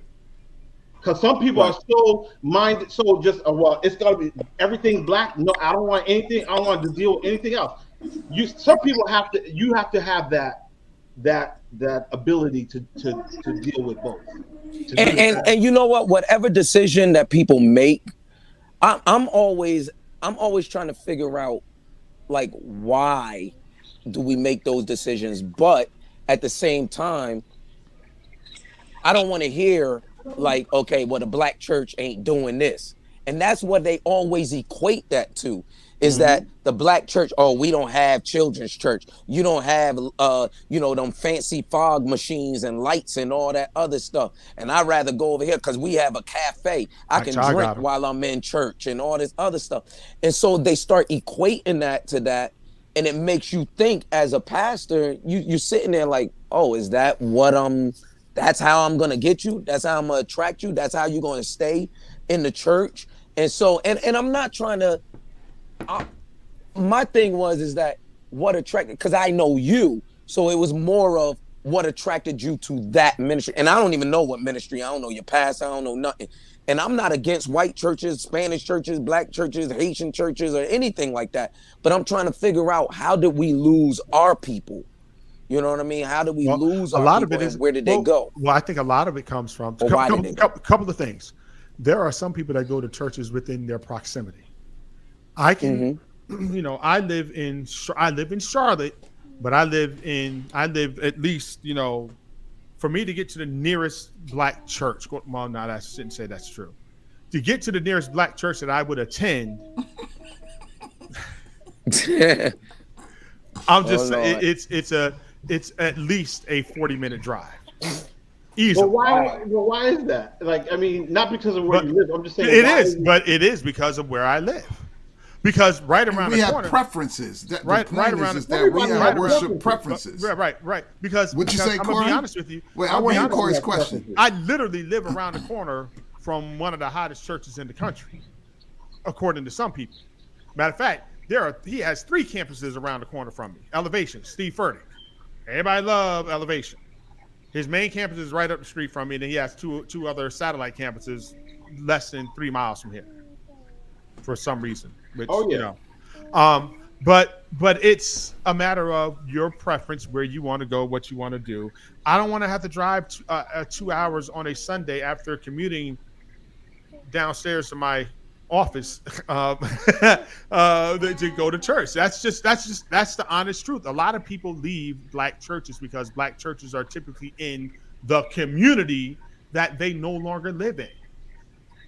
That's one reason. Now, the other reason is there's some black people that leave the black churches because their spouse of another persuasion says, I don't want to go to this church no more, so we got to go find a different church. So they go to a church that's that both people will feel comfortable in, because there are some churches like that also that have, that are full of I hate to say mixed race couples, but there are churches that are like that cater to both. And then there's some people that just like, the dark lights and the fog machines and the rock music, then that's where they want to go. Starbucks coffee at the door. Yes, what's up? And children's ministry. The sexy church. Oh, and the length of the service. Right.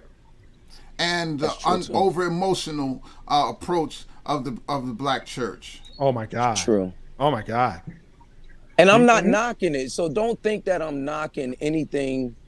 I'm not knocking it. It's just the fact that I don't understand it, and I want the enlightenment of why am I losing this community, and they rather go out into the town. You know what I mean? They don't want to go to the city of Newburgh, but yet everybody say, oh, hey, you're going to do this. Hush, Dante. You're going to do this. You're going to do that. And, you're going to build this and you're going to build that. But yet you see others going into the town.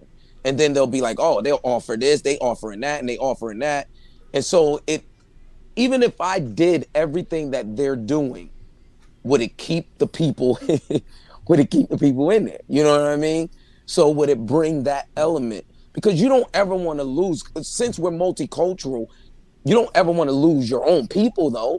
Right. You know what I mean? Very true. I think and then level. Go ahead. And then it's like, okay, well, for me, I'm Catholic, all right? And You so are? if yeah, I turned Catholic 2 weeks ago. Last week? Okay. And so because I want to be a priest now. And so yeah, I want to preach in the Catholic Your Church. wife's not Because you hearing want to be that. an archbishop Your now? wife's not hearing Hey, hey, Yeah, but I'm hey, changing the don't system, even start me on that right? because I got a buddy that's done did that. But as a black Really? person, if I go into the Catholic religion, do I change the system? Yeah. How can I how am I going to change the system? So that my thing is that now we go into these other cultures and they're supposed to automatically respect us. No, we got to sit there and we probably have to, like Corey said, have these conversations, do these certain things. So I understand what he's saying. I just don't. I never had the opportunity to talk to pastors to say, why are they going over here though? You know what I mean? Like, what is the difference between over there and over here? But I hear it, the length of service and all that other stuff and all that. You And know, parking, and nobody gonna break in my car. Listen, Yeah. I pastor where you But- in the same area you pastor, and I have certain problems, so I have to mitigate those issues in order to take the cap off the ministry. It's about being agile. If we're willing to do it, I think we've gone full circle in this conversation because I think it goes back to what makes Mike Todd so popular. Is that this generation wants a certain presentation, and many people are going to do what it takes to get the bodies in the seats. I think that Jerry's point is we don't have a problem with that until you compromise the word of God. That's the point. Right. Is if you got to compromise the word to get butts in the seat, then you, my brother, my sister, are a false prophet, and we should stone you. Really has. Yo, so But you know, I kid you not. But you know, So listen, also- somebody you know, also what's invited me to happening. church. Believe it or not, somebody invited me. There's a transformation church not far from here, pastored by a brother, but he's That's like a huge church. not a transfer here in Charlotte. Yeah. Right. You know what I'm talking about. What's his name? The football player. Yeah. Mhm. I said to her, I don't know that church either, so explain. I said to her because they were doing their what'd you call it earlier? Their crossover night. What'd you call it earlier? Hassel? Crossover. Yeah, they're doing their night. crossover night. And I sent her a picture back. I said, "Well, if they don't have one of these in the church, I'm not coming." And it was a B3. And she says to me, "What is that?" I was like, "See, that's why I'm not coming. That's why I'm not coming. Yeah, give me a B3. If they don't have B3 on the stage, I ain't coming." Well, Elevation got a B3. Hilarious. You ain't going to go to They don't have the pedals.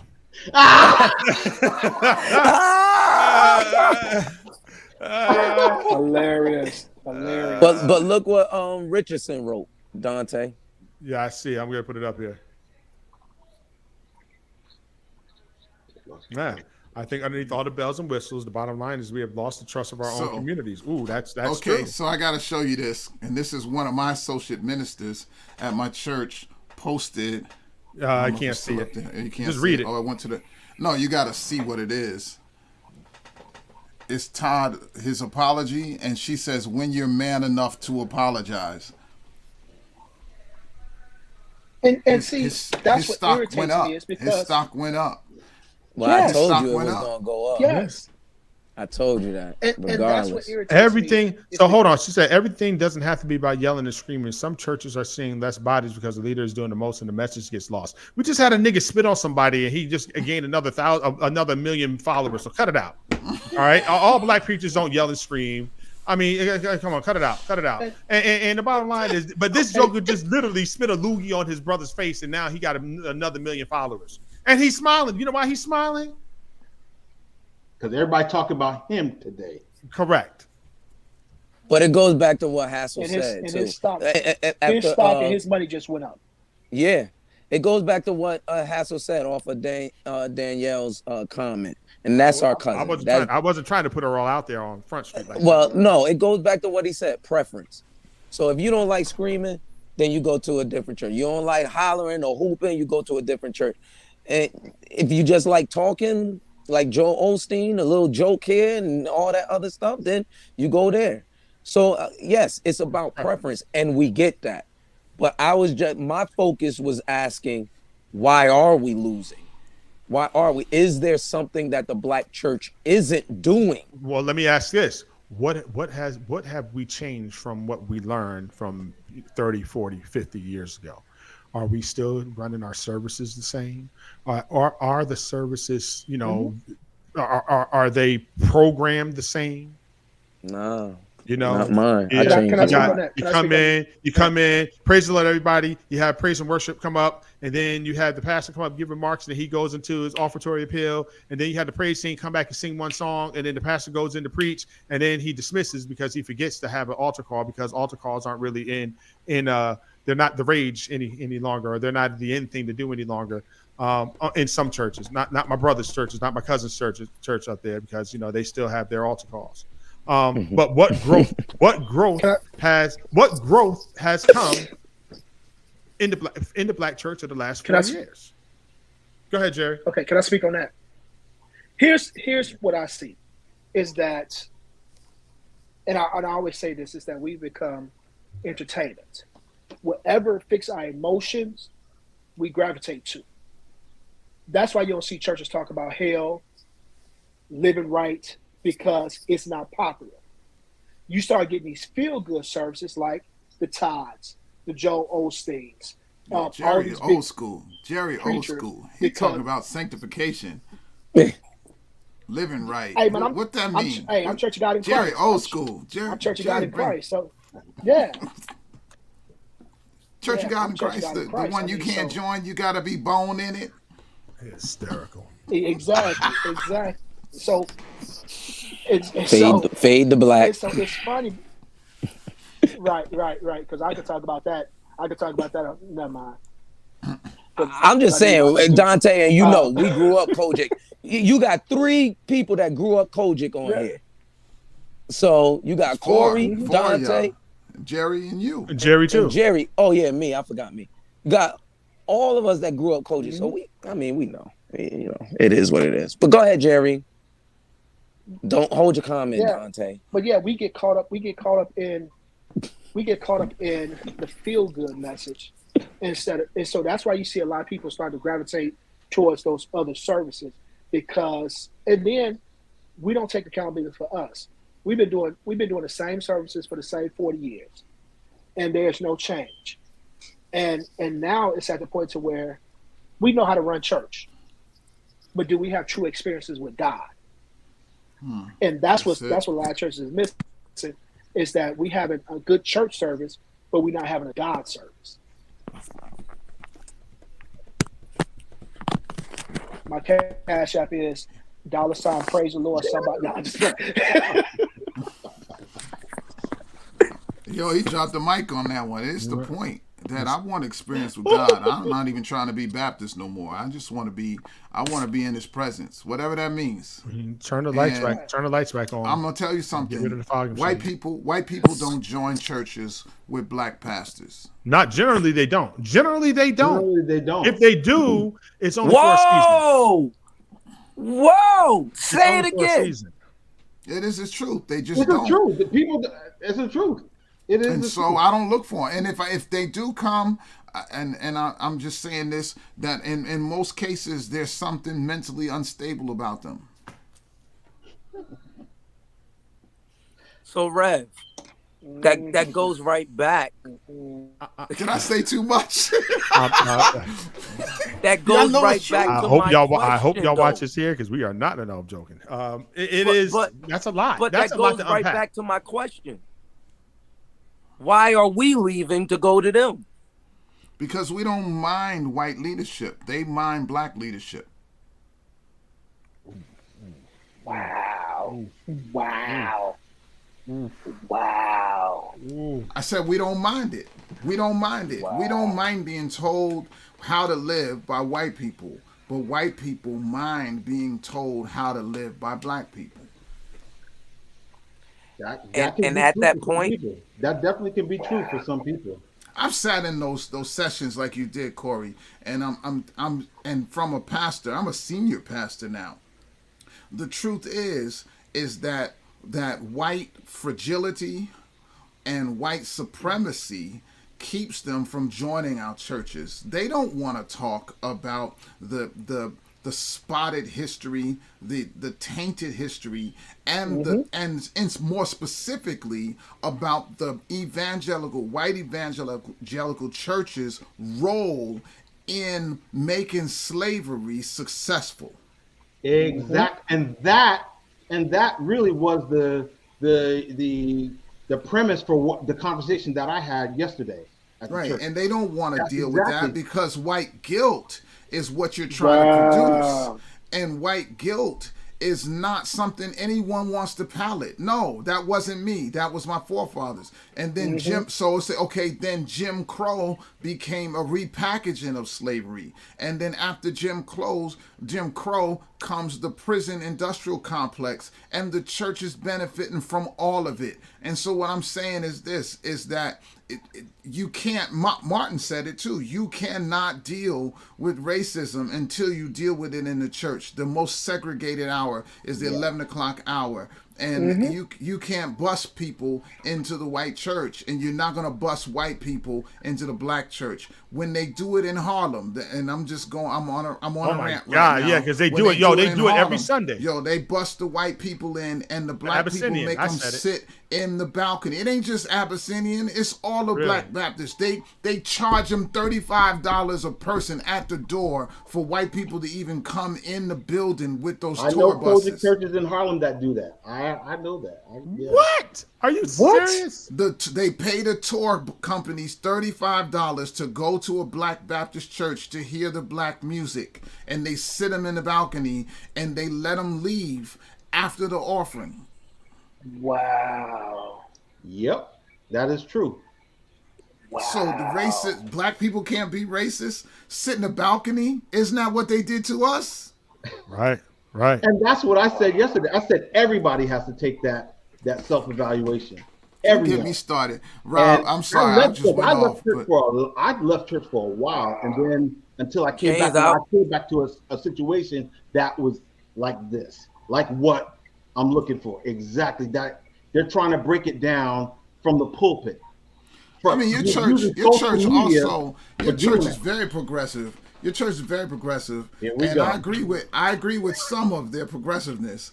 Other parts of it, I don't even know, Don. If you want to have this conversation another time. No, let's go ahead. We're here. I don't have time for that. No, me neither. That's why I ain't gonna say it. I guess we're gonna have to have because he already know what I'm talking about.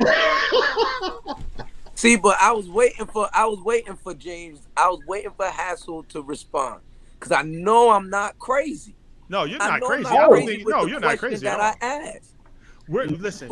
A lot of it is preference. A lot of it is our mentality of the ice is colder, and it's sweeter. Don, I got friends. I got rich white friends who would say, "I would come to your church if it wasn't so black." Yeah, because my word, ain't nobody teaching at the level I'm teaching. But that all boils down for what you just said. That boils down to style or preference. No, they don't want to sit next to people who are not in their class. Correct. It's classism. That's true. Or they presume, they assume. Because church is about pecking order. That is true. I'm telling you, read this book. It talks about everything you're saying. I could write it. Yep. I went to a white evangelical seminary. Got a doctorate from it. I'm a professor at one. I get it. Yep. I know the history. Yep. Well, and there you have it. So we'll talk about the other issue in another one. That's gonna be juicy. It's gonna be juicy. So we'll have to schedule it for an afternoon where everybody's not busy and we can just come on and talk about it. Oh, it's gonna be juicy. I just want to say shout out to Victory and Doherty here in Tulsa, one of the largest churches that bring in black folks. Hysterical. Yo, Jerry, I'm not messing with you. Listen, happy MLK. Happy MLK Day. Thank you, Hassel. Thank you, Rob. Thanks, Corey. We're all going to pay for this broadcast later. This broadcast will be, well, since we all going to pay for it, I'm going to go ahead.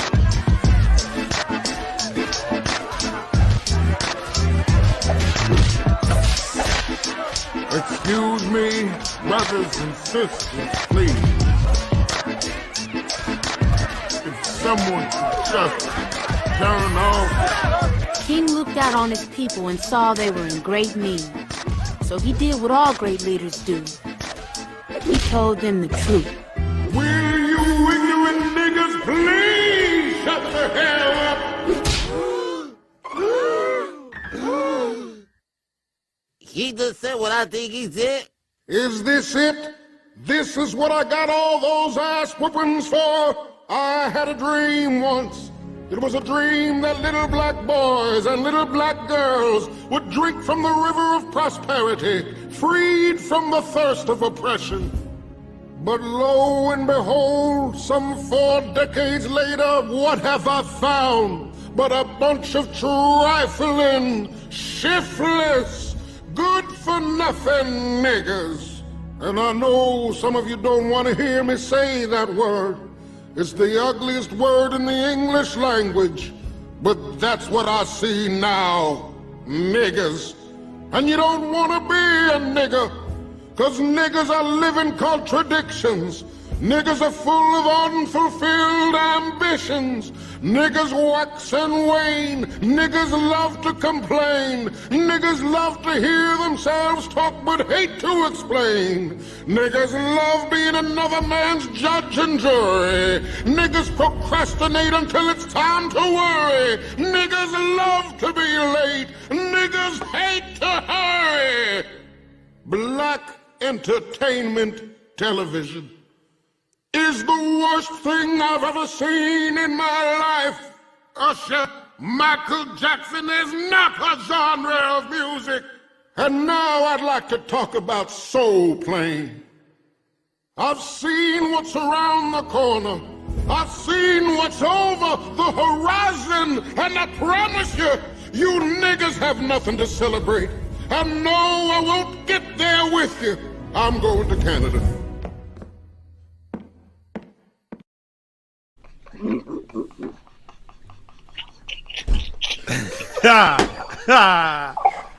The views that was just previously made was that of Dante Jackson alone. Those do not represent They're Dr. mine. James Hassel. I Does don't not care represent if Corey they Dandridge mad. or Jerry. Yo, Jerry, I gotta say, wait, Jerry, that disclaimer is a little off because some of those statements do represent the views of Dr. James Hassel. Well, Listen, I just a had to lot say of those that. statements, Rob is still faded black. Rob, Don't you wish you could say it like that? Oh. sometimes you wish you could say things like that. It's just crazy. Listen, that was all tongue in cheek, but go watch that entire episode of the Boondocks, the MLK episode. It was probably one of his most controversial episodes, but he told a lot of truth in that particular episode. And we're still grappling with that truth. Was it really? He died. MLK was shot and killed. Jerry. For all of us. Funny. What you doing? Dante put us in predicaments, don't he? Y'all put yourself in predicaments. Look at Rob. Rob fade to black. Listen, man. Thank y'all for joining us on I'm staying on black. Our first episode of the year. Now we're done, Rob. We're done. Listen, our first episode of 2022, season 2, episode 1. We went out with a banger. Episode 2 might be even crazier. We're going to get the fellas back together. We're going to plan it out, put it on the calendar so we can have this longer conversation. And by the way, we don't just talk about church stuff here. We're all church boys. We're all born, raised church. We all participate in church. But, as you can see, we'd like to have fun. There's life outside of the 4 walls of the church also. Some of us drink bad beer. Some of us drink. It's hard apple cider. So it's hard apple cider. Some of us shoot guns. Some of us live in the country. Some of us still live in Newburgh. Some of us arrest people for a living. So some of us don't have a problem suing banks who prey on black people. That's just what we do. That's just what we do. We're all here. Can I do an apology real quick? Go ahead. I want to apologize to everybody that's mad at me about what I said about Mike Todd, man. I'm good with him. I'm just hoping that he give me some money, man. Holla at your boy. Yo.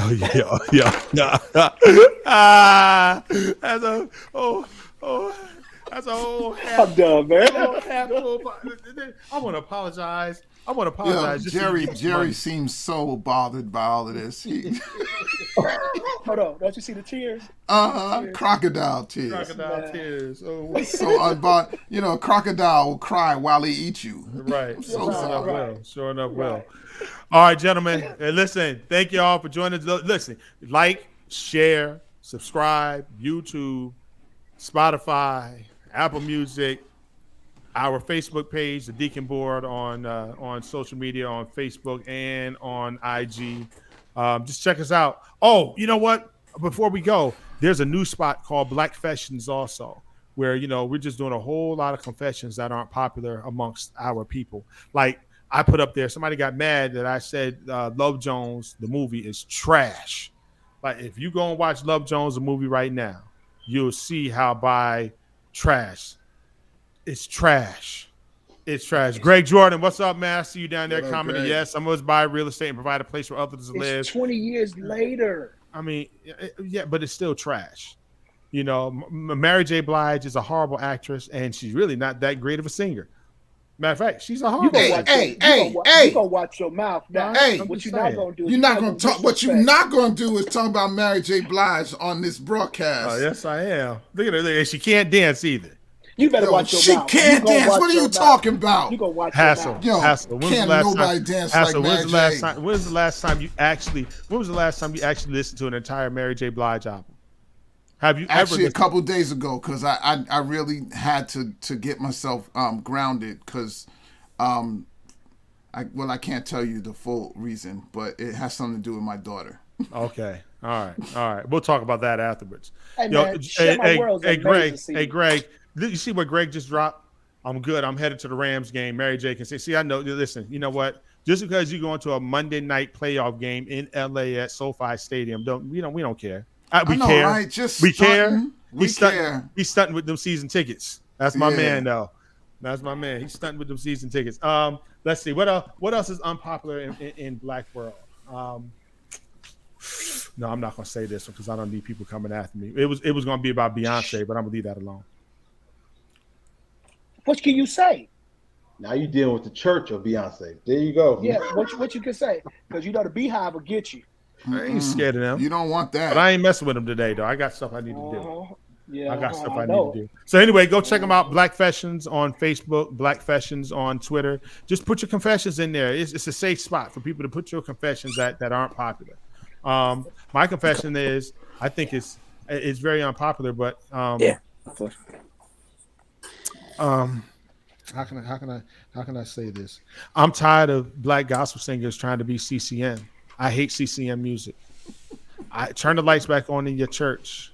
You don't stop need making church sexy. Stop making church sexy. All right. If Vincent Crawford said it. See, Vincent Crawford said it for me. Now, what? Have you lost your mind? But he knows the devil because he don't know God. He don't know God. Yo, Vince. Beyonce can sing. And here's another thing that's unpopular. Robert's TikToks are horrible. Get off of TikTok.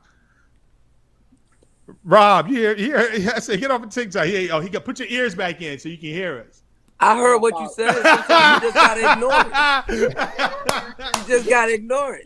Yeah. I'm not a TikToker. Hey, yo, I cracked up. I just throw it up there. I did crack up at the one with you and your wife with the high heels. I was like, yo, she really meant that. She really meant that thing.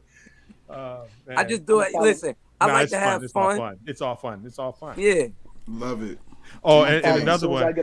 And all right, so y'all be say I would take Mary over Beyonce. You know what? I'm not messing with Vincent.